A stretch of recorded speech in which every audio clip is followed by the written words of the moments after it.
14 জুলাই 2024 আন্দোলনে শিক্ষার্থীরা নতুন মাত্রা পায় এদিন।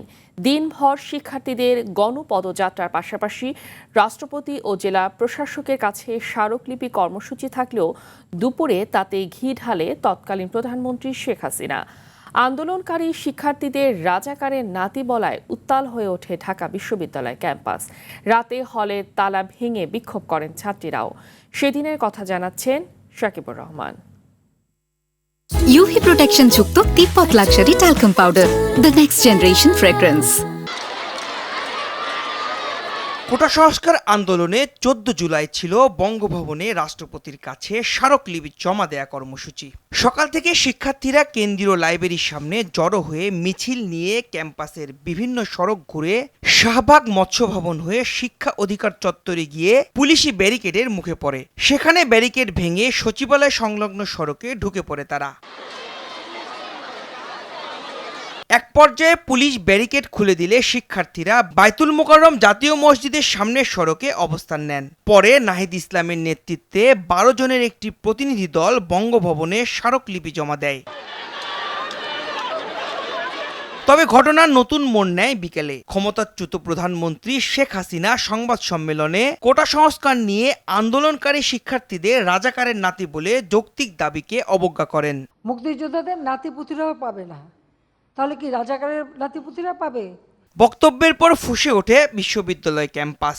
রাতে হলের তালা ভেঙে বিক্ষোভ করে ছাত্রীরাও। হল থেকে মিছিল নিয়ে শাহবাগে অবস্থান নেয় শিক্ষার্থীরা। স্লোগানে স্লোগানে প্রকম্পিত হয় পুরো এলাকা। দাবি করব রাষ্ট্রপতির কাছে, রাষ্ট্রপতি তার জায়গা থেকে চেষ্টা করবেন। আসলে ওই সময়ে রাষ্ট্রের পুরো কাঠামোই ফ্যাসিস্ট থাকার কারণে আসলে আমাদের দাবি কেউ শোনেনি এবং ওই সময় সফল হয়নি।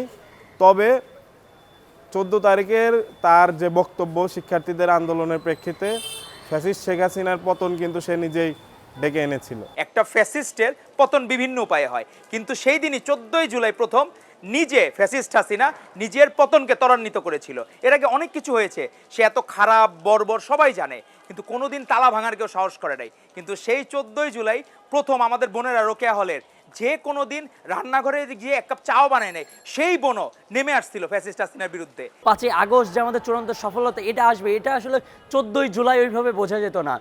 আমরা সারা দেশে সংগঠিত হতাম, সাধারণ শিক্ষার্থীরা রাজপথে আসতো, কিন্তু তখনও সাধারণ মানুষের মধ্যে ওই জনসম্পৃক্ততা ছিল না। তবে জুলাই আন্দোলনে 2 বছর পরে এসে প্রত্যাশা ও প্রাপ্তির জায়গায় 3 ছাত্র সংগঠন বলছে প্রাপ্তির জায়গা কিছুটা পূরণ হলেও পথ এখনো দীর্ঘ।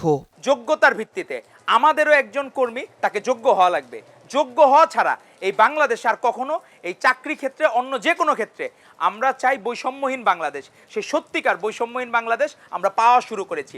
বাংলাদেশের ভবিষ্যৎ যেন নিরাপদ থাকে, বাংলাদেশের রাজনীতি যেন স্থিতিশীল থাকে, সেজন্য যারা চাকুরি প্রার্থী আছে, যারা সাধারণ শিক্ষার্থী আছে, তাদের জন্য কর্মসংস্থানের সুযোগ সৃষ্টি করুন। অন্যথায় কিন্তু বাংলাদেশে আরও বড় কোনো আন্দোলনের প্রেক্ষাপট সৃষ্টি হবে। প্রত্যাশা ছিল আকাশচুম্বী, প্রাপ্তির জায়গাটা খুবই সামান্য।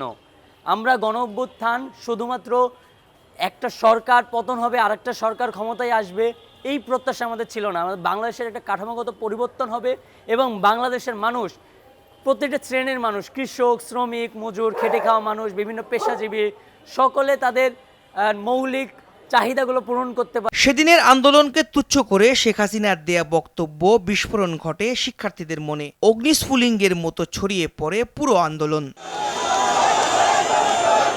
শাকিবুর রহমান, RTV, ঢাকা।